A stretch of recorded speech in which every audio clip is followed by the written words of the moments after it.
सेना भर्ती से जुड़े अग्निवीर योजना मामले में पिछले साल पूरे देश में जमकर बवाल हुआ। इस क्रम में 17 जून को प्रधानमंत्री नरेंद्र मोदी के संसदीय क्षेत्र वाराणसी में भी अग्निवीर योजना के खिलाफ जमकर बवाल हुआ। वाराणसी में हुए इस बवाल में सरकारी संपत्ति में तोड़फोड़ के साथ प्राइवेट गाड़ी को नुकसान हुआ। इसी मामले में मुख्य अभियुक्त रहे कांग्रेस नेता राहुल राज को अब जिला न्यायालय से जमानत मिल गई है। बताते चले कि इस पूरे बवाल के बाद कमिश्नरेट पुलिस ने कार्रवाई करते हुए इस मामले में राहुल राज को मुख्य अभियुक्त बनाकर विभिन्न धाराओं में मुकदमा दर्ज किया था। राहुल राज महात्मा गांधी काशी विद्यापीठ के पूर्व छात्र संघ उपाध्यक्ष एवं NSUI के नेता हैं। इस मामले के बाद वो पिछले 9 महीने से फरार चल रहे थे।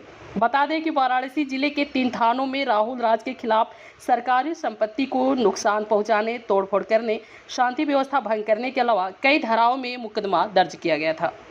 राहुल राज को इस मुकदमों में वाराणसी जिला सत्र न्यायालय से अग्रिम जमानत के बाद वो कचहरी स्थित अंबेडकर पार्क पहुंचे, जहां उनका भव्य स्वागत किया गया। मीडिया से बातचीत में राहुल राज ने हुंकार भरी और कहा, मुझे गलत तरीके से फंसाया गया था। जब इस तरह की घटना हुई तब मैं बीमार था, मुझे पीलिया रोग हुआ था, मुझे जानबूझकर फंसाया गया है।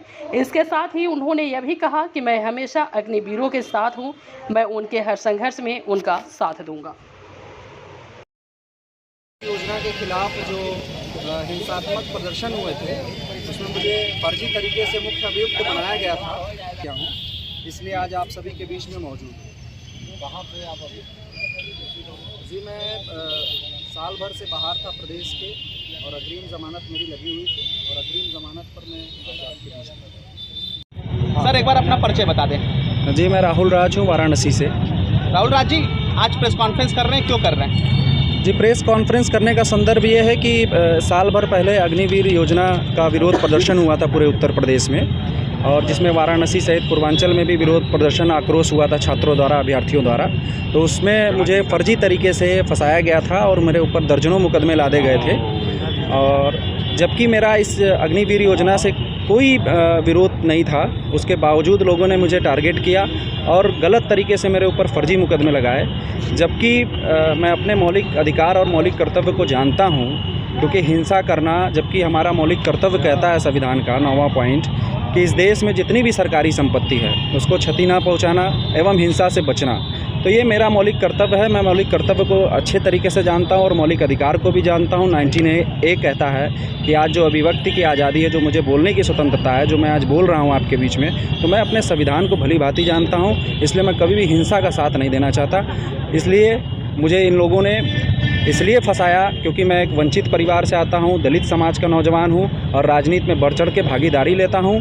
सरकार द्वारा, शासन द्वारा, प्रशासन द्वारा मुझे जातिवादी रवैया अपनाते हुए मुझे खाली टारगेट कर कर फंसाया गया है। और साथ ही मैं विधानसभा का चुनाव लड़ा अजगरा विधानसभा से 2022 में विपक्ष दल से, केवल मात्र इसी कारण, इन्हीं 2 कारणों से सरकार और शासन प्रशासन द्वारा मुझे फंसाया जा रहा है। अब आगे क्या अग्निपथ योजना जो है उसका विरोध करेंगे, अग्निवीरों के साथ खड़े रहेंगे, क्या रहेगा आगे की रणनीति? कि मैं देश की जनता के साथ और उन सभी पीड़ितों के साथ, चाहे वो अभ्यर्थी हों, मजदूर हो, किसान हो, अल्पसंख्यक हो, चाहे तमाम वो लोग हों जो पीड़ित हैं, मैं उनके साथ हमेशा खड़ा होने का काम करूंगा, बशर्ते ये कि संवैधानिक तरीके से, लोकतांत्रिक तरीके से अगर कार्यक्रम होता है, प्रदर्शन होते हैं, तो मैं उनका सपोर्ट जरूर करूंगा, साथ जरूर दूंगा। अग्निपथ योजना का विरोध करते हैं? अग्निपथ योजना का मैं विरोध वैचारिक रूप से करता हूं, लेकिन हिंसा में मेरा कोई हस्तक्षेप नहीं।